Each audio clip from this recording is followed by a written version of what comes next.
네, 하루간 경제 뉴스를 종합하는 시간 경제운입니다. 한국은행이 올해 첫 기준금리 결정 회의를 가졌습니다. 이번에도 결과는 기준금리 동결이었는데요. 이번 금리 결정의 배경과 전망, 홍 기자의 뉴스 포인트에서 다뤄보겠습니다. 지금 자리에 홍경표 기자 나와 있습니다. 안녕하십니까? 안녕하세요. 네. 오늘 있었던 한국은행 금통위 회의 결과 정리해 네. 주시죠. 한국은행이 이번에도 기준금리를 현재 수준으로 유지했습니다. 예. 한은금융통화위원회는 현재 기준금리인 3.5%를 조정 없이 동결했습니다. 네, 금통위원들의 만장일치 결정이고요.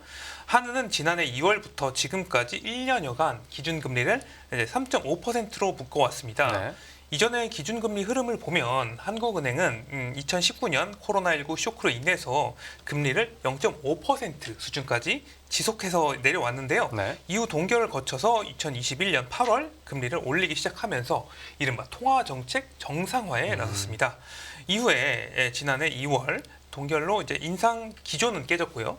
지금까지 계속 현재 3.5% 수준으로 동결 결정을 내리고 있습니다. 네, 거의 1년 가까이 이어온 거네요. 맞습니다. 네, 그런데 앞으로 기준금리를 인상할 가능성이 네. 더 낮아졌다고 하는데 네. 이게 어떤 힌트가 있었습니까? 맞습니다. 한은 금통위는 오늘 통화정책 방향 회의 의결문에서 물가 상승률이 여전히 높고 불확실성도 큰 만큼 이제 물가 상승률이 목표에 수렴한다는 확신이 들 때까지 통화 긴축 기조를 충분히 장기간 지속할 것이다 이렇게 봤는데요. 네. 이렇게 보면은 뭐 통화 긴축 기조가 오랫동안 지속될 것으로 보이지 않습니까? 그런데 이 지금까지 의결문 마지막에 추가 인상 필요성을 판단할 것이다. 뭐 이런 문구가 포함이 돼 있었어요. 그런데 이번에는 빠졌습니다. 그러니까 추가 인상 필요성을 판단하지 않겠다 이렇게 좀 해석이 되는 것이죠. 네. 이 때문에 금리를 앞으로 유지하거나 뭐 동결하는 방향으로 이루어지지 않을까 뭐 이런 기대가 커졌습니다. 그리고 이창용 한국은행 총재도 오늘 이제 금통위 회의 이후에 열린 기자 간담회에서 기준금리 추가 인상 필요성이 이전보다 낮아진 것으로 판단된다는 발언을 하기도 했습니다. 그러니까 금리가 유지되거나 그러니까 내려갈 기대감이 커졌다는 맞습니다. 거죠. 네네. 그러니까 이번 회의에서 한국은행이 기준금리를 동결한 배경부터 한번 살펴볼까요? 네, 지금 한은은 부동산 PF 문제와 물가, 경제 성장 등 이 서로 기준금리 방향성 측면에서는 상당히 상충되는 이런 요소들에 복합적으로 대응을 해야 합니다. 할 일이 상당히 많은 상황이고요. 네. 지금은 한 방향으로 통화 정책을 결정하기는 상당히 힘든 상황으로 보이고요. 올해 GDP 성장률이 2년 연속 1%대 성장에 그칠 것이라는 전망이 나와서 올해도 우리나라 경제가 상당히 어려울 것이다. 이런 예상이 많고요. 네. 그리고 고금리 장기화 부작용으로 태형건설 유동성 위기와 같은 이런 부동산 PF 사태도 속출을 하고 있죠. 이런 요인들은 금리 인하의 명분이지만 여전히 불안한 물가와 가계 부채 등을 고려하면 한은에서는 기준 금리를 쉽게 낮출 수도 없는 처지입니다. 네네. 한은은 이제 올해 차츰 물가가 안정될 것으로 보기는 했으나 이 소비자 물가 상승률은 지난해 12월까지 5달 연속 3%를 웃돌았고요. 네. 아직 완전히 물가가 잡힌 것도 아닙니다. 또 주택담보대출이 상당수인 이 가계대출이 사상 최대를 계속 찍고 있는 상황에서 지금 금리를 내린다면 부동산 비투를 또 부추길 수가 있지 않습니까? 이 금리를 내리는 결정은 상당히 어려워 보입니다. 네네. 그런데도 그 금융시장에서는 금리 인하 기대감이 이제 네. 전보다 이제 많이 커진 상태인데요. 그렇죠. 이 이창용 한국은행 총재가 기준금리를 내리기 어려운 이유에 대해서도 직접 설명을 했다고요. 네, 이창용 총재가 금리 인하가 부동산 상승 기대를 자극할 수 있는 이 부작용이 클 수 있다고 발언을 직접적으로 했고요. 기자간담회에서 시장 안정이 불안한 상황은 아닌 만큼 한은이 나설 때는 아니다. 이렇게 밝혔습니다. 그리고 태형건설 사태에 대해서도 이제 직접 언급을 했는데요. 네. 이 태형건설 사태가 시스템적 위기가 될 가능성은 작다면서 정도에 따라서 대포를 쏠 수도 있고 소총으로 막을 수도 있지만 지금은 소총도 쏠 상황이 아니다 이렇게 비유를 하기도 했는데 리스크 가능성을 상당히 낮게 본 것이죠. 네네. 그러니까 앞으로도 올리기도 어렵고 그렇다고 이제 내리기도 어렵다라고 한다면 이제 금리 동결 기조가 한동안 계속될 것 같은데 네. 이제 언제까지 이런 동결 분위기가 이어질까요? 시장에서는 이 대체로 동결 행진이 올해 상반기까지 이어지다가 미국의 통화 정책 전환이 먼저 이뤄진 뒤에 하반기에나 비로소 한국은행의 금리 인하가 이제 시작될 것이라는 관측이 지금 우세합니다. 네네. 미국 연방준비제도도 지금 기준금리 동결을 계속 하고 있고요. 내년 통화 긴축 종료를 준비하고 있습니다. 지금 하는 해 동결로 미국 기준금리 상단인 5.5%와의 이제 역전폭은 2% 포인트로 유지가 됐고요. 네. 하느니 앞으로도 미국의 통화 정책을 지켜볼 가능성이 크고요. 그리고 이창용 한국은행 총재도 오늘 기자간담회에서 적어도 6개월 이상은 기준금리 인하가 쉽지 않을 것이다. 이렇게 직접적으로 밝히기도 했습니다. 네. 미국 연방준비제도의 금리 결정, 유가 안정 여부, 소비 물가 경로가 이 예상대로 갈지도 지켜봐야 된다. 뭐 이렇게 얘기를 했고요. 또 이 총재는 향후 3개월에 대해서는 금통위원 5명이 이제 기준금리를 동결해야 한다는데 의견이 일치했다고 설명하기도 했는데 네. 이변이 있지 않은 이상 1분기까지는 지금 3.5% 금리 수준이 유지될 것으로 보입니다. 네, 알겠습니다. 네, 첫 번째 뉴스로 한국은행 금통위 회의 결과 살펴봤고요. 다음 뉴스 보겠습니다. 네, 정부 주택대책 발표, 재건축, 재개발 3배. 이 정부가 올해 첫 부동산 정책을 내놨는데 이번 정책에서 가장 주목해야 될 부분이 재건축, 재개발이었나 봅니다. 맞습니다. 우리나라가 일명 부동산 공화국이지 않습니까? 이 정부가 내놓는 부동산 정책, 정확하게는 주택 대책에 사람들의 관심이 집중됩니다. 네. 네, 정부는 이번에 주택 공급 확대 및 건설 경기 보완 방안이라는 이름으로 주택 대책을 내놨습니다. 어제죠. 이제 1월 10일에 발표됐다고 해서 일명 110 대책입니다. 네네. 이번 이제 주택 대책의 주요 포인트는 재건축과 재개발에 대한 정부의 인식 전환이다. 이렇게 볼 수가 있겠습니다. 이 박상호 국토교통부 장관은 이번 주택 대책을 내놓으면서 지금까지 재건축, 재개발이 어떤 규제의 대상이었다면 앞으로는 지원 대상으로 전환하겠다고 밝혔습니다. 그리고 대통령 임기 내에 재건축, 재개발 사업이 당초보다 3배 정도 늘어날 수 있다. 이렇게 밝히기도 했고요. 네네.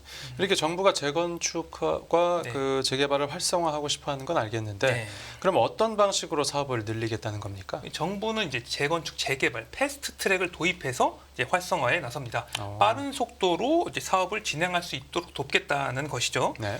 준공 30년이 지난 아파트는 이 안전 진단 없이 바로 재건축 추진위원회를 구성해서 오. 재건축 절차를 진행할 수 있도록 이 제도를 바꿀 계획입니다. 네. 그러니까 설명을 하자면 이제 안전 진단하고 추진위 구성을 이제 동시에 이제 진행할 수 있게 되는 것이고요. 네네. 그리고 조합 설립도 이제 정비구역 지정과 병행할 수 있도록 풀게 됩니다. 이 같은 조치로 이제 정부는 재건축에 걸리는 시간이 최대 3년까지 줄어들 수 있다 이렇게 보고 있고요. 네. 그리고 재개발, 지금까지 재건축 사업을 설명드렸는데 재개발 사업에서는 노후도 요건을 현행의 3분의 2에서 그러니까 60%로 완화를 합니다. 이 노후도 외 요건도 이제 걸림돌이 되지 않도록 바꾸는데요. 이게 어떤 효과가 있냐면 이렇게 되면 신축 빌라들이 섞여 있는 지역도 재개발 사업이 가능할 것으로 시장에서는 예상을 하고 있습니다. 네네. 네. 또 관심이 집중된 지역도 있었죠. 이 네. 정부가 1기 신도시 재건축 시점도 앞당긴다고요. 맞습니다. 1기 신도시 하면 분당, 평촌, 일산 등을 들 수가 있는데요. 네. 이 정부가 1기 신도시 재정비도 속도를 냅니다. 윤석열 대통령 임기 안에 1기 신도시 재건축을 착공하겠다, 삽을 뜨겠다는 목표를 세웠어요. 재건축 아파트 그러면 입주 시기는 2030년으로 제시를 했습니다. 네네. 1기 신도시에서 재건축을 이제 가장 먼저 추진할 선도지구는 올해 하반기에 이 분당, 일산, 중동, 평촌, 산본에서 각각 한 곳 이상 지정을 하게 됩니다. 예. 이들 지역에서 본격적인 이제 재건축 절차가 이제 시작이 되는 것이고요. 1기 신도시에서는 아파트 단지 2개 이상이 참여한 통합 재건축이 추진되는데 약간 대규모로 이루어진다는 얘기고요. 네네. 정부는 이 사업의 전 과정을 패키지로 지원하겠다 이렇게 밝히기도 했습니다. 네, 뭐 벌써부터 1기 신도시가 들썩들썩거리고 있을 네, 것 같습니다. 그렇죠. 근데 문제는 돈인데요. 건설 자금은 어떤 방식으로 조달한다고 합니까? 네, 정부는 내년에 12조 원 규모의 미래 도시 펀드를 조성을 해서 1기 신도시 재정비 자금 조달을 지원할 계획이고요. 이 1기 신도시 전체 재정비에는 지금 220조 원 가량이 들어갈 것으로 지금 전망이 되고 있습니다. 네. 일반적으로 부동산 PF로 40% 가량의 자금이 이제 조달이 되는데 네. 이 중 일부를 아까 말씀드렸던 이제 미래 도시 펀드로 이제 지원을 한다는 것이죠. 이제 주택 도시 기금이 이제 마중물 역할을 하고 연기금과 금융기관들이 이 펀드에 들어가는 방식으로 자금이 투입이 됩니다. 네네. 이번에 나온 그 부동산 정책에 대한 전문가들 평가는 어떻게 나왔습니까? 일단 부동산 전문가들은 이번 대책이 이 부동산 시장이 워낙 워낙 침체되어 있는데 이 시장 경착륙에 이제 좀 도움이 될 것이다. 경착륙 막는 데 도움이 될 것이다. 고 전망을 했습니다. 재건축 정비 사업 속도가 기존보다 3년 이상 단축될 것이다. 이렇게 정부가 이야기를 했는데, 그러면 이제 재건축 초기 사업장들의 움직임이 이제 본격화될 것이다. 이거 꿈틀거릴 것이다, 이렇게 예상을 했고요. 또 재건축 문턱이 낮아지면서 리모델링을 하는 것보다는 아예 재건축을 해버리자. 이런 현상이 또 강화될 것이다. 이렇게 내다봤습니다. 그리고 지금 일기 신도시 여러 군데 첫 착공이 어디가 선도지구가 될지 또 관심이 쏠리고 있고요. 네. 하지만 지금 구체적인 정책 효과에 대해서는 이게 진짜로 효과가 있을까, 이런 의견도 있었는데요. 네네. 지금 워낙 부동산 시장 여건이 좋지 않지 않습니까? 그럼 어떤 정책도 효과가 제한적일 수 있다. 이런 의견도 있었고요. 네. 조합원들이 재건축에 동의할 수 있도록 더 큰 유인책을 내놓아야 된다. 이런 전문가들의 지적도 있었습니다. 네, 알겠습니다. 네, 부동산 정책 관련 소식 들어봤고 다음 뉴스 보겠습니다. 네, 비트코인 현물 ETF 상장 승인. 이 가상자산 시장의 최대 관심사였죠. 이 비트코인 현물 ETF에 대해서 결국 승인 결정이 나왔다고요. 네, 가상자산 투자자분들은 이 비트코인 현물 ETF 빅 이슈 때문에 밤잠을 좀 주무시기 힘들지 않았을까 하는데요. 오늘 아침에 결과가 나왔습니다. 미국 증권거래위원회 SEC가 비트코인 현물 ETF의 거래소 상장과 거래를 승인했습니다. 네. 게리 겐슬러 SEC 위원장은 이날 성명에서 다수의 비트코인 현물 상장 지수 상품 ETP의 상장 및 거래를 승인했다. 이렇게 공식적으로 밝혔습니다. 네네. ETP는 ETF를 포괄하는 이제 상위 개념이라고 할 수가 있죠. 이날 SEC 승인 결정에 따라 앞서 상장을 신청한 11개 이제 비트코인 현물 ETF는 11일부터 거래소에 상장돼 거래가 될 수 있습니다. 지금 SEC에 상장을 신청한 ETF가 11개였는데요. 네네. 이 중에 이제 자산운용사 아크 인베스트먼트가 이제 신청한 ETF의 어떤 그 상장 데드라인, 그러니까 상장 승인 데드라인이 미국 현지 시간으로 10일이었습니다. 그래서 우리나라 시간으로 오늘 새벽이 분수령이었던 것이죠. 네. 시장에서는 이 아크 인베스트먼트 ETF만 개별 승인도 예상을 했었는데, 아까 승인을 신청한 11개 모두 다 승인이 됨으로써 예. 이 가상자산 업계에서 예측하는 최상의 시나리오가 나온 것으로 볼 수가 있겠고요. 네. 지금 상장 예정인 상품은 아크 인베스트먼트를 포함해서 세계 최대 자산운용사인 블랙록, 피델리티, 그레이스케일 등입니다. 네. 이 앞서 이 그레이스케일 같은 경우는 2021년 비트코인 펀드를 ETF로 전환하겠다. 그러니까 ETF를 상장하겠다고 SEC에 상장 신청서를 냈는데요. 네네. SEC는 2022년 6월에 이를 반려를 했어요. 근데 이제 그레이스케일은 왜 반려를 하냐? 그래서 소송을 제기했고요. 지난해 8월 법원은 SEC에 ETF를 재심사해라 이렇게 결정을 하기도 했습니다. 네. 그래서 SEC가 추가 논의를 통해서 이번에 비트코인 현물 ETF를 결국 승인을 하게 된 것이죠. 네. 어제 SEC 공식 X 계정에 비트코인 현물 ETF를 승인했다는 가짜 뉴스가 올라온 지 하루 만에 이런 공식 발표가 나왔고요.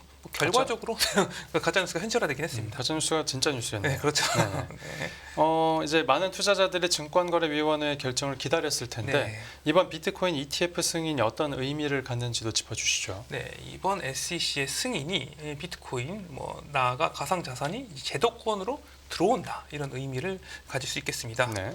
향후 이제 대규모 기관 투자자들의 자금 유입이 이어지면서 비트코인이 새로운 전환기를 맞을 것이다, 이런 관측이 나오고 있고요. 예. 비트코인 같은 경우는 회계 규정이나 각종 규제 등을 이유로 기관 투자자들 사이에서 쉽게 매입하기가 상당히 힘들었습니다. 이 비트코인을 가상자산 거래소에서 직접 사는 게 너무 위험했기 때문인데요. 거래소가 망하는 경우도 있었고요. 하지만 이제 현물 ETF가 출시됨으로써 앞으로는 기관 포트폴리오에서 이제 비트코인을 간접적으로 쉽게 편입할 수가 있게 됐습니다. 네. 그리고 현물 ETF가 구성이 되려면 비트코인을 실제로 사들여야 되거든요. 그러니까 실질적인 자금이 비트코인 시장에 유입이 될 수도 있습니다. 네. 이 스탠다드 차타드 은행에서는 약 500억 달러에서 1천억 달러의 신규 자금이 비트코인 현물 ETF 상장으로 인해서 비트코인에 유입될 수 있다, 이렇게 전망을 하기도 했고요. 네네, 알겠습니다. 오늘 뉴스 포인트는 여기서 정리하겠습니다. 잘 들었습니다. 감사합니다.